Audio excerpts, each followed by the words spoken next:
So far, I'm going to have to give this playoffs a decent to good review, probably a good review overall. I'm withholding the report card grades for each series until probably after the finals matchup has been set, but currently I'm very pleased with how the playoffs have been going outside of the injuries.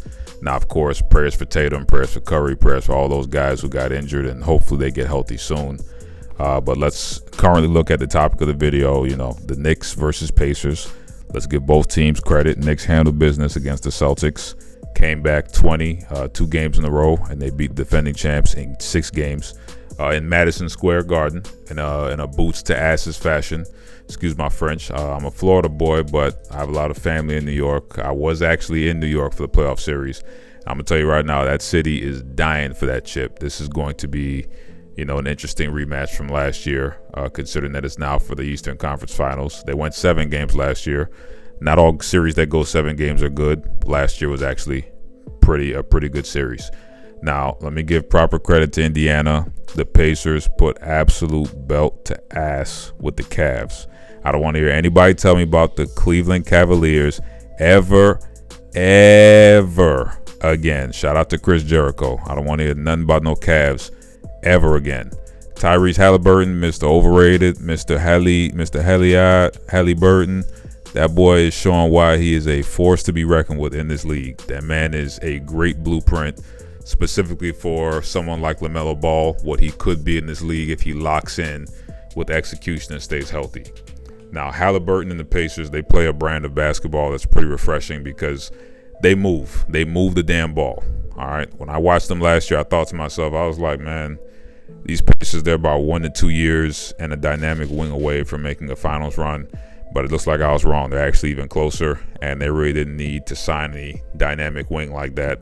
No disrespect to the ones they have right now. When I say dynamic wing, I'm talking about like a Kawhi Leonard type guy. If you can get your hands on that type of 2 or 3, that's amazing. But they don't have that. Rick Carlisle, he's showing a new dimension to his coaching chops because he's not in Dallas anymore. When I was a kid, that's where he was.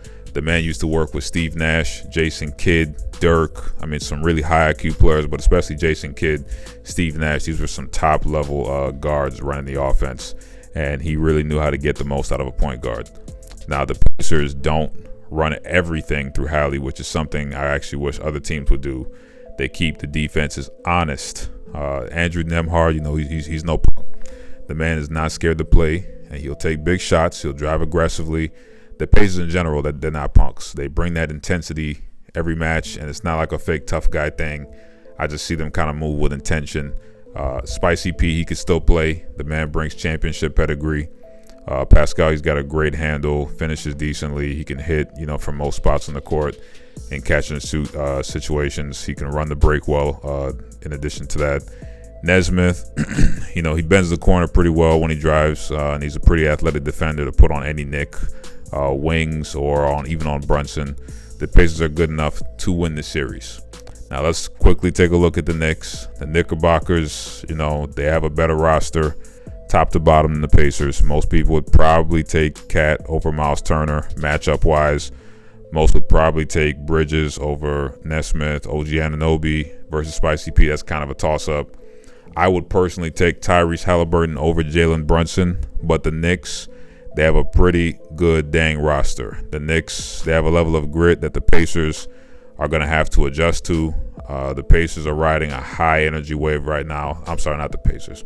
The Knicks, they're riding a high energy wave right now because really, these dudes up here in New York, these guys, they have a different mindset on them right now. They feel like, Kevin Garnett, 08, anything is possible type stuff. These guys, they're in the Eastern Conference Finals again. It's been 20 plus years.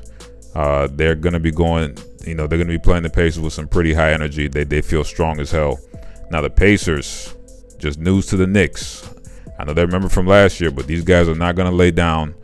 They're not going to lay down. They're not going to be soft. And for the Pacers, the same goes back to you. The Pacers have been playing well, but no disrespect. The 2 teams they played before this, they laid down. Milwaukee, this Knicks team is not going to lay down like Milwaukee did, and they damn sure not going to lay down like how Cleveland did. The Knicks just took out defending NBA champs, and they were up 2-1 before Tatum got injured, and we're about to be up 3-1 prior to his injury. So, I mean, in their minds, they're still thinking that this is their year. It's not like they got lucky in their minds, their perspective. Now, Tom Thibodeau is a pretty good coach, but I personally don't trust Tibbs more than I trust Rick Carlisle. Tom Thibodeau, in my opinion, he's not going to outmaneuver Rick Carlisle this series. I personally would throw Nesmith on Brunson to make his life hell, because we saw in Game 5, if you put like a 6'5"-ish, 6'6" defender who's athletic that on Brunson that can help slow him down, you're not going to lock him down. But to help slow him down, make life harder on him, make him work hard for each bucket. And I would want him to draw fouls on Nesmith. I do not want Halliburton guarding Brunson. Brunson is very good at baiting. He's probably, between him, SGA, there's a few guys in the league who are very good at it. He's one of them. I do not want Halliburton getting fouled out, as you saw with Jaylen Brown and some of these other guys fouling out recently. No. I also don't support the zone defense in the league. I don't think it really works with NBA level players.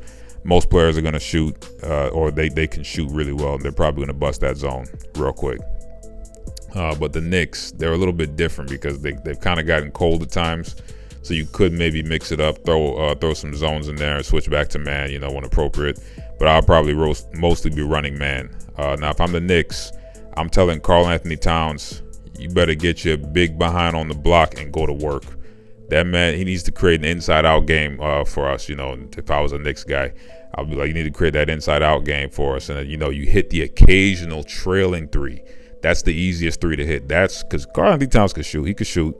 But he literally, he likes to sit on the perimeter like he's Kyle Korver or Craig Hodges or somebody. I'm like, yo, you are a former #1 pick. You're Karl Anthony Towns. You got the skills to pay the bills. You got the skills to play out of the post. But you choose to play like a 6'1" player. You're taking away any advantage of you being 6'10" or 6'11", and you are shrinking yourself down with your poor decision making. Any advantage you had with size mismatches off of screens, etc., you're just saying, F it. I don't want it. I don't want the advantage. Chris Bosh was probably the best player I've seen when it comes to pick and pops of this recent era, without becoming too three-point heavy. I mean, Chris Bosh, he could shoot the hell out of the rock, but the man knew how to diversify his offense and kind of keep the defense honest without bailing them out and letting them rest with bad shot selection. Now, if the Knicks lose this series, the person who I think you're probably going to have to look at, yes, Tom Thibodeau, yes, but I'm talking about like player-wise, it's probably going to be Karl Anthony Towns. You're going to have to look at his stat line. He's probably going to be somewhere around the 18 point per game, 42, from the field, 29 3-point percentage, and maybe 6.5 boards. The Knicks, they don't really use a deep rotation, and they allow Karl Anthony Towns to kind of be two guard. Like, they're really going to need him to kind of set the tone, get Miles Turner into some foul trouble, get him out of the game. You want him out. You want any sort of Obi Toppin stuff going on. You want to slow him down. You don't want to be running up and down with the Pacers. You want to kind of get into a little bit of a grit and grind game, get some guys into some foul trouble, lean into them, make them realize this is going to be a long series. Not fouling. You don't got to do dirty stuff trying to injure people. But, I mean, the Knicks, they're running into a real team now. Okay? I don't think the Pacers are going to crush them. I think the Pacers are going to win this in probably 6 games. I don't really see the Knicks being able to beat them if this series goes past 5 games. They're going to have to do it quick. They don't use a deep rotation. I do expect them to lose within 6 games. I expect the Pacers to go ahead. The Knicks, they were down 22 games in a row to the Celtics, where the Celtics were playing Porzingis, who had, I forget what disease he had. He got some sort of really rare infection. The man's basically not breathing. He's got all sorts of respiratory issues, played like crap. Jaylen Brown is playing with knee issues. Man has bone bruising. I think there's the obvious Jason Tatum tore his Achilles, who's out for like the last 2 plus games, 2 games some change. The Knicks, they got to be grateful that the Celtics did not play decently the first 2 games. Otherwise, this video would probably be on Celtics versus Pacers rematch of Eastern Conference Finals from last year. Now, I'm going to be honest, I would love to see New York basketball make a reappearance at the big dance, but I also would not mind seeing Pacers make the finals and avenge their year 2000 loss. I mean, whatever happens, history is going to be made.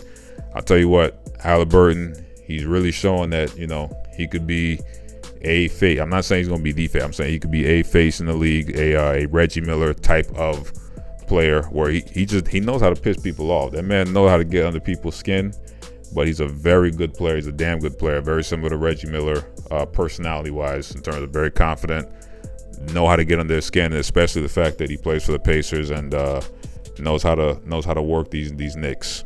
But I'll tell you what, Jalen Brunson, if he's able to lead the Knicks in that direction with OG Anunoby, Mikal Bridges, and all these guys, he will definitely forever be a New York legend and definitely an NBA legend. I kind of like Jalen Brunson's style of play. However, I do think sometimes, he's a little too scoring heavy. He's got to get his teammates more involved, dishing the rock. I kind of look at him as what Chauncey Billups probably would look like if he played in today's NBA.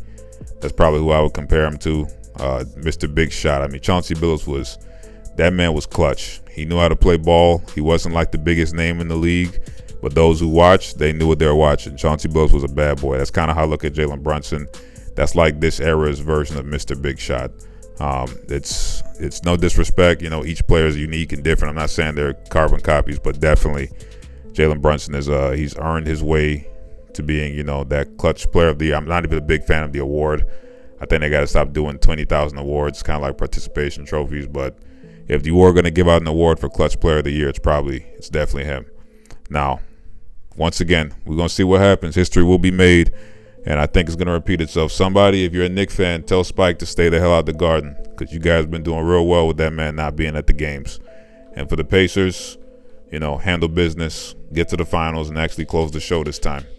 As usual, don't be mad at me, be mad at yourself.